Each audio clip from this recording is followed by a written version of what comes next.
Olá, tudo bem com vocês? Sejam bem-vindos ao Por Dentro da Pós. E hoje nós vamos falar de um assunto super importante. Você conhece bem os seus direitos? Já pensou neles? Já pensou como eles funcionam no seu dia a dia?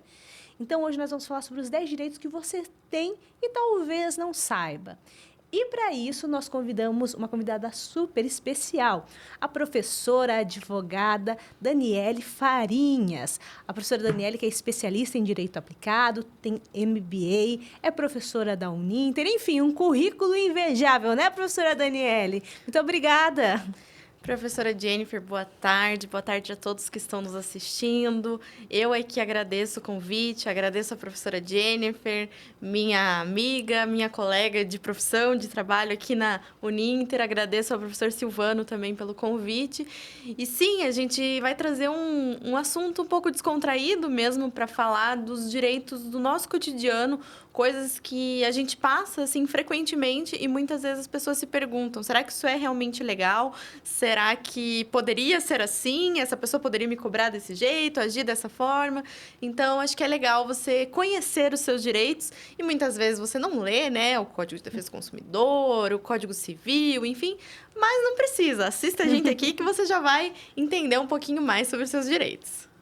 Então, professora Daniele, para começar, eu quero trazer um tema bem atual, né, que sempre está na boca do povo, né? E eu quero contar para vocês que quando eu era adolescente, eu costumava ir ao cinema, costumava ir muito ao cinema. Só que vocês sabem que no cinema as coisas são caras, né? A pipoca 30, 50 reais uma pipoca. Daqui que eu fazia? Eu e os meus amigos, a gente ia lá na Americanas, comprava um monte de coisa e ia lá tentar entrar no cinema. E teve uma vez que não deixaram a gente entrar, professora Daniele. Olha, isso já faz mais de 20 anos. Mas agora, eu quero saber, isso pode? O que, que eu faço nesse caso? E meus direitos como consumidora?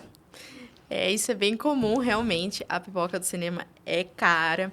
E às vezes a pessoa nem gosta de pipoca, né? Às vezes a pessoa quer levar um chocolatinho, um salgadinho ali e tranquilo, pode levar, tá? Se o cinema te proibir, você vai dizer que não, que você está protegido pelo Código de Defesa do Consumidor. Tem até um julgado, na verdade, do STJ.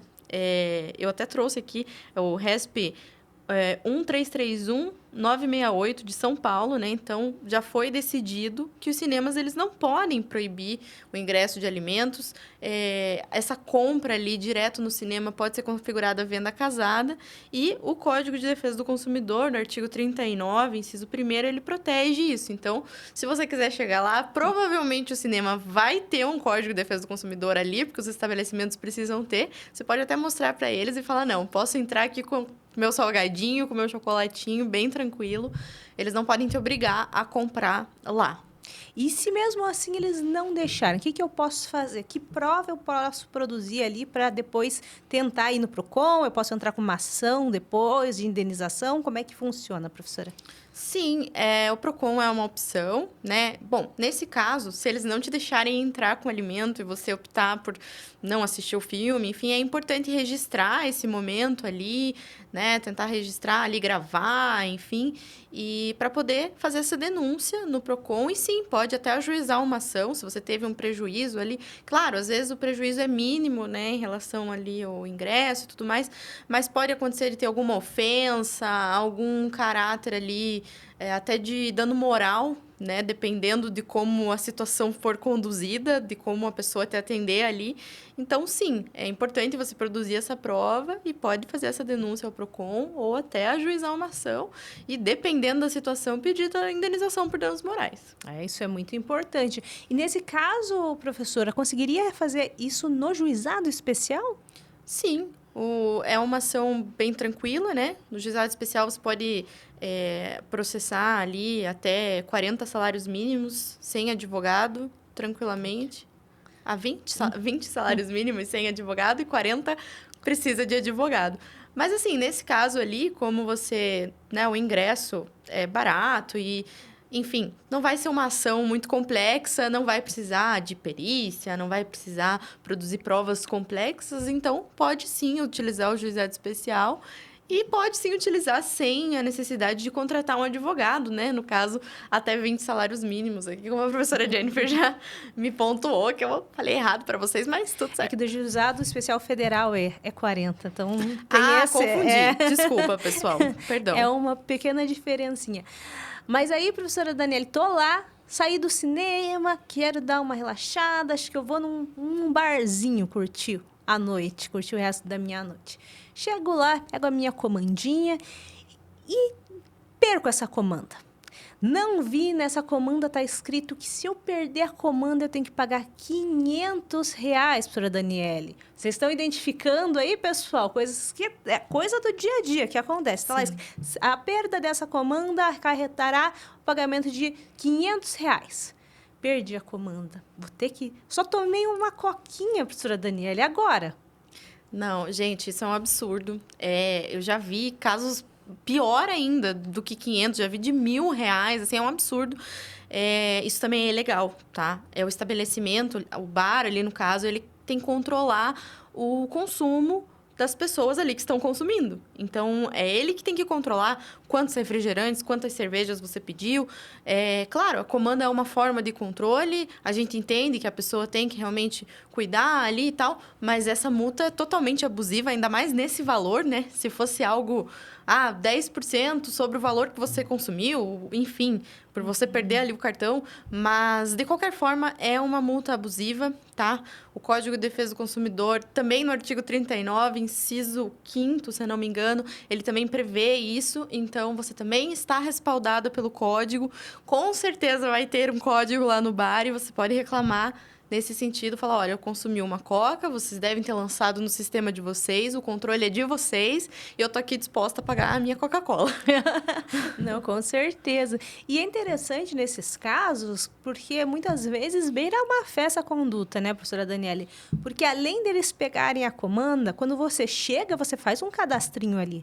Sim. Você dá o teu nome, eles vinculam o seu nome àquela comanda. E de repente a comanda some, você tem que pagar um valor exorbitante, né? Isso é problemático, né? Mas é bom saber que dá... E tendo algum constrangimento ali nessa situação toda, o que dá para fazer? A mesma linha de raciocínio, né, que a gente falou ali do cinema. Então, se o estabelecimento se recusar, né, te coagir ali a pagar a multa, ele não pode fazer isso, precisa registrar tudo isso, e se tiver qualquer constrangimento, você pode sim fazer um pedido de indenização por danos morais, e isso você vai basear ali no Código de Defesa do Consumidor, principalmente, e no próprio Código Civil também, né? Então, também é uma ação que poderia ser levada ao juizado especial, sem problema nenhum, mas é importante você saber os seus direitos para argumentar isso, porque, com certeza, se você for conversar ali com o gerente ou o dono do estabelecimento, ele vai ter essa informação. É uma pessoa que precisa ter essa informação. Então, você vai conseguir negociar isso ali e resolver da melhor forma possível, né? Talvez não precise buscar o judiciário para isso. Mas tem essa possibilidade, né? Está protegido também dentro do Poder Judiciário. E ali ainda no bar, uma situação que eu vivi com uma colega minha advogada, cobrança de 10% para o garçom. É obrigatório pagar isso? Como é que funciona? Isso também não é obrigatório, né? Assim, é algo cultural, eu acho que gera um certo constrangimento, né? Você dizer, não, eu vou recusar a gorjeta, porque dá a entender que você não foi bem atendido, enfim. Mas não é obrigatório, tá? Você pode recusar, isso daí é uma liberalidade ali do cliente. Existe uma lei que regula as gorjetas, e essa lei, ela simplesmente determina que a gorjeta é ali do funcionário, né? Porque ele recebe ali, enfim, todos os encargos, as verbas trabalhistas, né? E a gorjeta é exclusivamente dele, do garçom, no caso, mas o consumidor ali que paga, ele não é obrigado a pagar, né? Esses 10%. Então, até vocês devem perceber que normalmente é separado, né? Na notinha. Uhum. Então, eles separam 10% e você pode, sim, se quiser, recusar esses 10%, não tem obrigação nenhuma. Eu já passei por isso com uma colega minha que era advogada, ela não queria pagar os 10%. Foi uma luta, professora Daniele, para conseguir. O caixa não liberava, tivemos que esperar o gerente. Nós ficamos mais de 1 hora porque ela não queria pagar a taxa do garçom. E eu só falando, meu Deus do céu, eu preferia pagar e ir embora. Mas estava no direito dela, né? Ela Claro. não queria pagar o garçom, a taxa de garçom, ela não tem que pagar. Vocês não são obrigados a pagar isso. Até porque o estabelecimento ele é responsável por remunerar os seus funcionários Exatamente. e não o consumidor. Não pode repassar isso para o consumidor. Mas a situação me deixou meio tensa naquela época, mas no final das contas, depois de 1 hora quase discutindo lá, ela conseguiu não pagar a taxa do garçom. E o que acontece? Muita gente não sabe disso, né? Às vezes o próprio garçom talvez não soubesse. Talvez todas as pessoas, né, que ele atendeu até o momento pagaram ali os 10%. E então esse que é o problema, acaba entrando nessa discussão, até conversar com alguém, com um gerente ou com o próprio dono ali responsável pelo estabelecimento e chegar a um consenso dentro da lei, claro, porque por isso que é importante fazer esse tipo de programa, esse tipo de reflexão para levar a informação ao maior número de pessoas possível, né? Com certeza. Aí tomei minha coquinha lá no restaurante, saí, não paguei os 10%. Cheguei no estacionamento, professora Daniele, peguei, abri meu carro, ele tinha sido furtado. Tava faltando um monte de coisa, tava faltando minha multimídia, tava faltando meu notebook que eu deixei lá, uma placa enorme na frente do estacionamento. Não nos responsabilizamos por objetos deixados dentro do veículo. E aí, professora Daniele? Choro, me desespero, o que eu faço? Eles não são responsáveis, porque eu já não deixei na rua para não acontecer isso, não é verdade? Nós deixamos no estacionamento porque nós queremos segurança, mas dentro do estabelecimento do estacionamento foi furtada minhas coisas. E agora, realmente não tenho direito a nada? Agora você vai voltar lá e vou retomar a discussão. Terminou a discussão dos 10%, agora você vai falar que o estabelecimento tem responsabilidade objetiva sobre os veículos que foram deixados lá no estacionamento, né? Que é vinculado, enfim. Não sei se o estacionamento se era vinculado ao restaurante ou se era do restaurante. Vai conversar com a pessoa responsável e vai dizer que sim, existe essa responsabilidade. Normalmente, esses ambientes têm, inclusive, câmera e tudo mais. E eles são, sim, responsáveis pelos objetos ali, pelos veículos, né? Pelos próprios veículos e pelos objetos deixados dentro dos veículos. Tudo ali é de responsabilidade deles, tá? A gente tem também o artigo 14 do Código de Defesa do Consumidor, que prevê essa responsabilidade objetiva. Tem jurisprudência do STJ, isso daí essa placa não exclui essa responsabilidade. Então, fiquem tranquilos em relação a isso. Muitos estacionamentos têm realmente essas informações, porque eles querem evitar, né? Mas eles têm, sim, essa responsabilidade. É justamente o que a professora Jennifer colocou. Ela já não deixou na rua para ter alguém cuidando ali, né? Porque se tivesse deixado na rua, aí não tem, né? Enfim, não tem muito o que fazer se uma pessoa ali furtar. Você não vai saber o que aconteceu. Não tem como você responsabilizar alguém, né? Mas nesse caso, tem sim. Legal, professora Daniela. Agora, saindo um pouco dessa minha noite super conturbada, em que eu precisei invocar o Código de Defesa do Consumidor umas 40 vezes para conseguir colocar os meus direitos em prática, vamos para uma questão mais relacionada às atividades do dia a dia, as compras online. Hoje em dia, é super comum comprar coisa online, né, professora? Hoje, a maioria das pessoas compra as coisas pela internet, é muito mais simples, muito mais rápido, chega no dia seguinte, você não precisa se preocupar. Mas, digamos assim, professora Daniele, comprei um sapato, achei lindo, lindo, lindo. Chegou lá na minha casa, comprei pela internet, chegou lá na minha casa, coloquei no meu pé, lindo, mas super desconfortável. Não consigo usar, não consigo pisar. E agora? Vou ficar no prejuízo? Não tem defeito nenhum nele. Eu que é do meu número, cabe no meu pé, mas dói muito. E agora? Então, essa é uma situação que eu acho que a maioria das pessoas que estão nos assistindo até já sabe, tá? Porque realmente é muito comum as compras virtuais, hoje em dia é algo muito comum. Mas é importante pontuar isso que a professora Jennifer colocou, né? poxa, não tem defeito nenhum, né? Ele é do meu número, ele é bonito, só que ele não é confortável. Você tem ali, independente se tem defeito, se não tem defeito, se te serve, se não te serve, se você simplesmente não gostou, te serve, é confortável, mas você não gostou. Você tem 7 dias corridos ali para fazer a devolução, tá? Isso está previsto no artigo 49 do Código de Defesa do Consumidor. É um procedimento simples. Normalmente, você já faz esse pedido ali para a loja onde você comprou. Eles geram um código para você levar nos correios ou, eventualmente, alguma transportadora, se foi o método que você optou. E, normalmente, essa devolução ela é gratuita, né? Você só vai precisar pagar uma taxa se você for fazer a troca. Então, vamos supor que você vai trocar por um sapato de um tamanho maior. Aí, sim, se você faz a devolução de forma gratuita, mas talvez eles te cobrem o frete novamente, né? E essa cobrança é válida? Sim, essa sim, porque eles estão fazendo um segundo envio, né? Então, você está fazendo uma troca ali, você não sabia que ia ficar apertado, né? Enfim, mas a devolução é gratuita, tá? E só que eu acho importante dizer que isso não vale só para compras na internet. Isso vale... Não sei se vocês já fizeram esse tipo de compra, mas tem algumas lojas que vendem diretamente pelo Instagram. Aí você entra em contato pelo WhatsApp ou mesmo por telefone.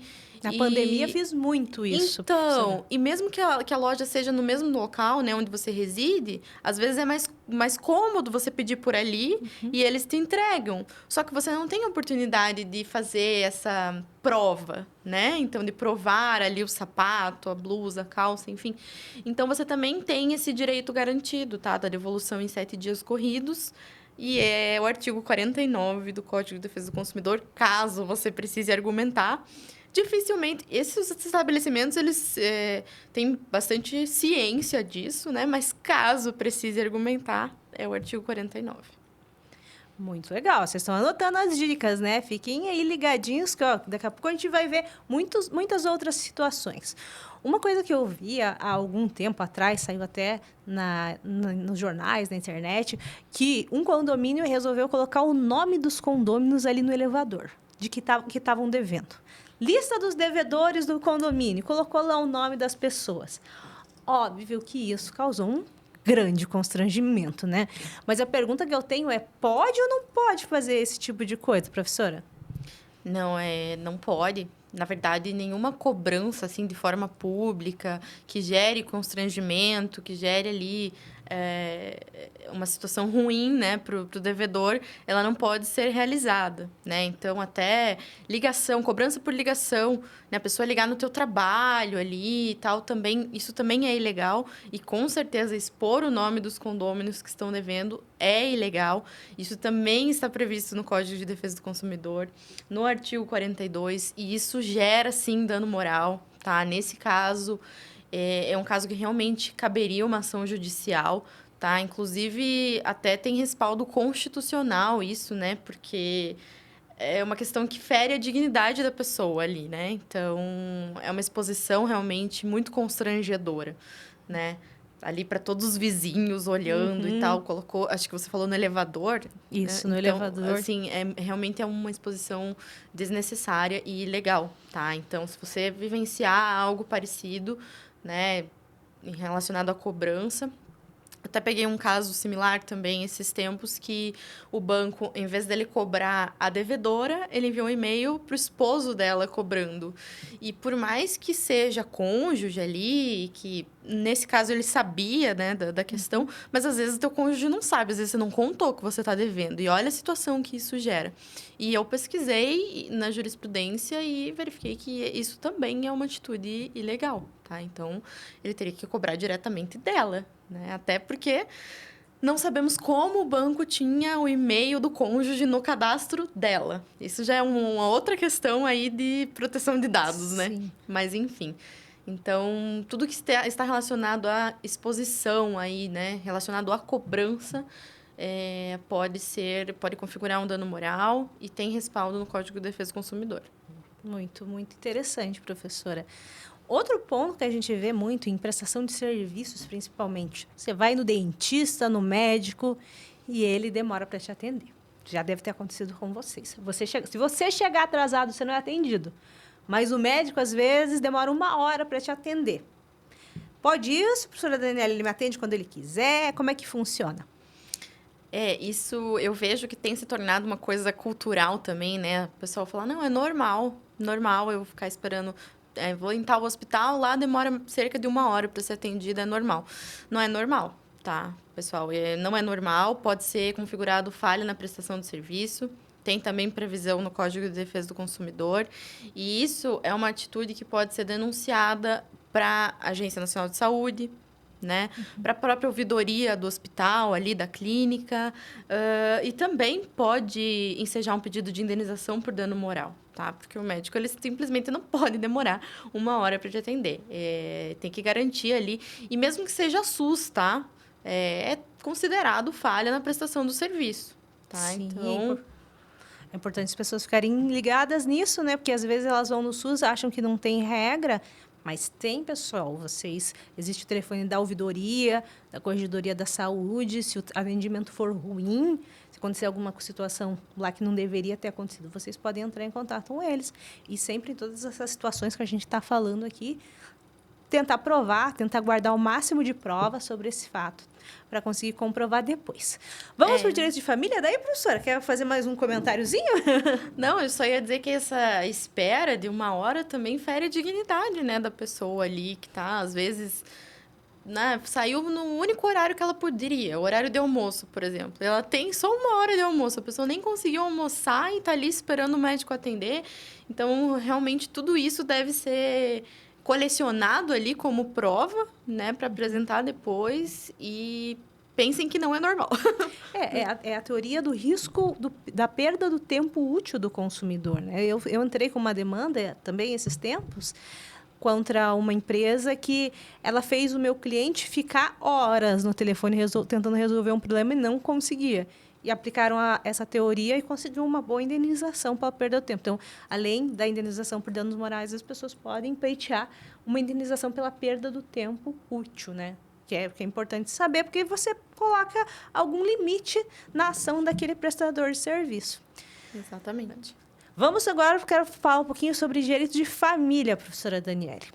Porque esse tema também gera muita discussão. Principalmente porque o que a gente tem como base são as novelas da Globo, né? A gente vê a novela lá, eu quero o divórcio, eu não vou te dar o divórcio. Eu não vou conseguir me divorciar agora porque ele não quer me dar o divórcio. Isso existe ainda, professora Daniele? Se eu não quero, se eu quero me divorciar do meu marido, ele não quer se divorciar de mim, não tem acordo, vou ter que ficar casada?